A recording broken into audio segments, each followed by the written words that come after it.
chances are, if you have an A4 B6 like this one, or even B7, you're going to come across this problem at some point in your ownership.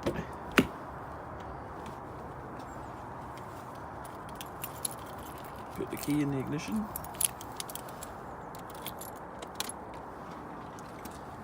Press the window button. Broken. This is caused by the window regulator, and in this video I'm going to show you how to replace it. Don't let the idea of stripping down the door and replacing the regulator put you off. It's actually a really easy job. You can save yourself a bunch of money by doing it yourself, because garages do charge a lot for it. First off, you want to remove this trim. Now if you have a trim removal tool, that's awesome, but if you're like me and you don't, just use a small flathead screwdriver. It's not going to focus on it, and just gently prise it up.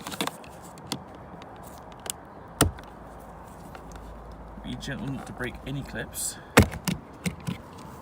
They're not that fragile, to be honest, but rather don't break it if you can get away with not breaking it.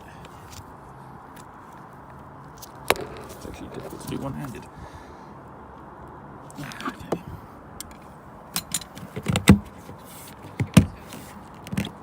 There we go.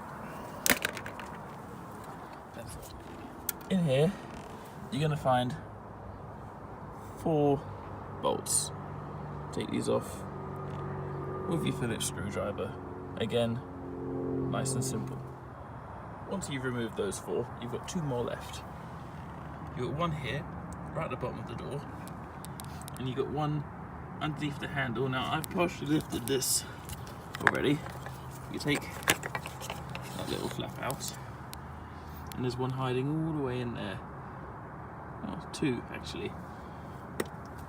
So you remove these, and then we'll move on to the next step. Once you've removed all of the screws, you can now start to take the panel actually off. Now you're going to start pulling from the bottom. You're going to have to use a lot of force. It's going to feel like you're breaking it. Do not worry, a couple clips might break. It's not the end of the world. Just put it with force and pull it off. Okay, so once you've got all the clips undone and the door is loose, alright, you need to slide it up and off.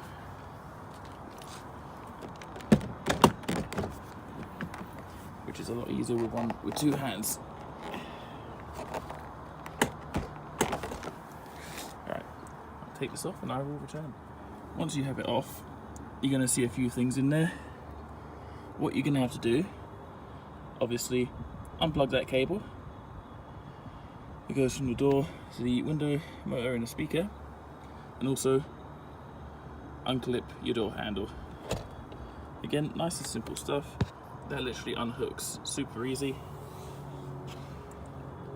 And that will unclip from the speaker itself and from that nice little clip there on the bottom of the motor. Super simple stuff. Before you start removing the sound deadening, do not make this mistake. You have to remove the motor. Now there's 3 bolts holding this on. So there's security type bolts. If you don't have the tool for this, Halford sell a pack. It's not much money. Just get it done. You'll have them for future, because there will be other stuff on this car which uses them. Also, we're going to remove the speaker. It just allows easier access to the regulator inside, which will help out later when you're reinstalling it. Alright, let's remove them. With the bolts removed, you've got 3 plugs at the bottom here you need to remove. Alright, and then you can just pull this straight out, and then onto the speaker. Now here's what I'm faced with. That all the cabling has curled up and has actually caused a little bit of damage to the motor itself. Now, it's not enough to the point where I think it's actually going to mean I can't use this one, but it is a little bit irritating. Hopefully you don't have that problem. Hopefully yours doesn't look like the complete mess that this one does. They Again, this is supposed to be held in place with clips. Just pushes in because it's broken. Yours might be clipped in, they're just pinch clips. Super easy to do. But yeah, good news all around. With everything unplugged and out of the way, you can now begin to strip back your sound deadening. Be careful not to rip this. It rips really easily. Seen by previous attempts when I replaced the window regulator the first time. Yeah, just be careful basically. Right, now you've got the sound deadening off, it's time to remove the weather strip. Now, a lot of people remove it from around the top of the door. That's fine, just the top half. I actually find it easier to remove the bottom half because it's on clips and it's easy to get back into place again. Obviously the choice is yours, but I will be doing the bottom half. Once you've got your weatherproofing loose and you've broken all the nice clips that are holding it in place, you have to remove this bolt, that bolt there. There's going to be one inside this rubber seal here. You've got to remove that. And then you have to remove this bolt here. And then last but not least, this one inside where the speaker would be. And then it'll be on to the next bits. Once you removed all the main bolts here, you actually find an Audi hid. One last bolt underneath just a little bit of plastic which usually sits here. There it is. Thanks Audi. Thanks for hiding that. It's really appreciated. Remove that bolt. This one, to be exact. Remove that one. This one. And then the whole top of the frame will slide out, revealing your broken window regulator. Let's get to it. As you can see, it slid out perfectly fine. Here's the offending culprit. Alright, so what we're going to do is lift this over. Probably better to put it on something other than stone, but it's the softest sort of surface I currently have. You are going to, this would be easy with the window down, but you're going to undo that bolt there and that one there, and that should free up the window. And then we'll undo a couple more bolts to actually release the regulator itself, which obviously you will need the window out of the way to get to. With everything unbolted and the window out of the way, you can just unclip this one little cable here without breaking it, preferably. And then you can throw away this piece of junk which has caused you so much annoyance.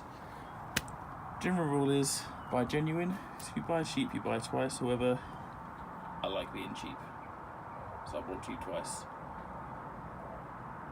Damn it, Gav. Once you put your window back in place and screwed all the necessary bolts back into place, it's time to basically just reverse the process. Slide that back in, plug everything back in, put the door panels back on, and make sure everything's still plugged in. And here's one that I forgot the first time I did this. The door handle thing. Now, easy to forget that, pain in the ass when you do. But at least if you forget it, you'll have a working window, so you can just reach over and let yourself out. But let's avoid having to do that by getting it right the first time. Just in case you don't realise you have to remove this cable tie, you do, otherwise it won't work at all. As you can see, it's all going in nice and easily. Everything slots back as it should. Be careful when you put the window in, I think that goes without saying, because you don't want to smash it. Windows are expensive and unnecessary to purchase.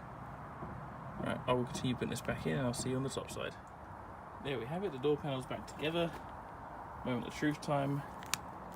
Let's put the key in. It's on. Much better. Now you can enjoy your working window again. Right, I'll see you in the next repair video.